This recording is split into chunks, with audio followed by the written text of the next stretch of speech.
ভালোবাসা আরেকটি প্রকার হবে 2 নম্বর শিরক।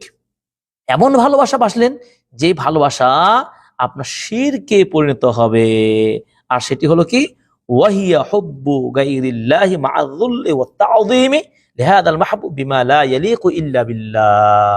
আর তা হলো আল্লাহকে সেই হীনতা ও তা'যীমের সাথে ভালোবাসা।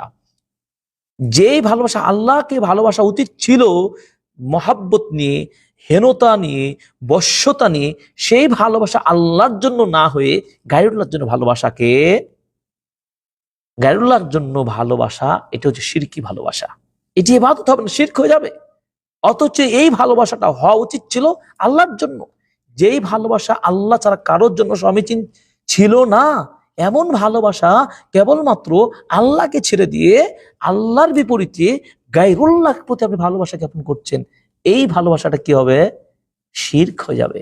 আজকে আছে অনেক সমাজের মানুষ পাবেন আল্লাহকে ভালোবাসা বাদ দিয়ে তার পছন্দের ব্যক্তি, তার পূজা, তার মূর্তি, তার গায়রুল্লাহ, পীর, মাজার, এইসব জায়গাগুলো, এইসব বিষয়গুলোতে ভালোবাসা বেশি মহব্বত দেখায়।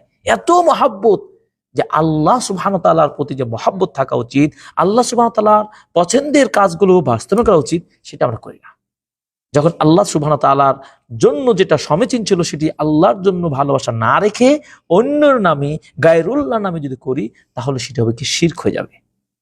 দলিল আল্লাহ সুবহানাহু ওয়া তাআলা বলছেন, দেখুন সূরাতুল বাকারা 165 নম্বর আয়াত আল্লাহ তাআলা বলছেন, দেখুন ওয়া মিনান নাসি মান ইয়াত্তাখিযু মিন দুনিল্লাহি আনদাদান ইউহিব্বুনাহুম কাহুব্বিল্লাহ।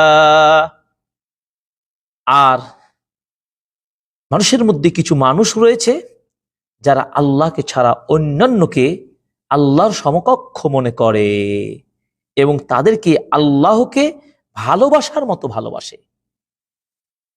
কিছু মানুষ সমাজে রয়েছে যারা আল্লাহকে বাদ দিয়ে গায়রুল্লাহকে ভালোবাসে, সেইভাবে ভালোবাসে যেভাবে আল্লাহকে ভালোবাসা উচিত। চিন্তা করতে পারেন, আল্লাহর ভালোবাসার পর্যায়ের ভালোবাসাটা ট্রান্সফার করে গায়রুল্লাহর জন্য ভালোবাসা স্থাপন করে এমন শ্রেণীর মানুষ রয়েছে, যে কোরআনে আল্লাহ তাআলা বলছেন। এটি কি নেই? যদি নাই থাকতো তাহলে কেন ওই মানুষগুলো আল্লাহকে না ভালোবেসে, আল্লাহ দ্বীনকে না ভালোবেসে, আল্লাহর ইবাদতকে না ভালোবেসে গায়রুল্লাহর পূজা করে? কেন গায়রুল্লাহর মাজারে যায়? কেন পীরের দরবারে গিয়ে মাথা শির লুটিয়ে প্রার্থনা ভিক্ষা করে? নাউযুবিল্লাহ। আল্লাহু আকবার। আল্লাহ আমাদেরকে হেফাজত করুন। ভালোবাসতে কার? লিল্লাহ, আল্লাহর জন্য। তাহলে এমন ভালোবাসা সেটা ইবাদত হবে, এমন ভালোবাসা সেটা শিরক হয়ে যাবে। এ হচ্ছে ভালোবাসার বিষয়গুলো, এইভাবে আমাদেরকে বুঝতে হবে।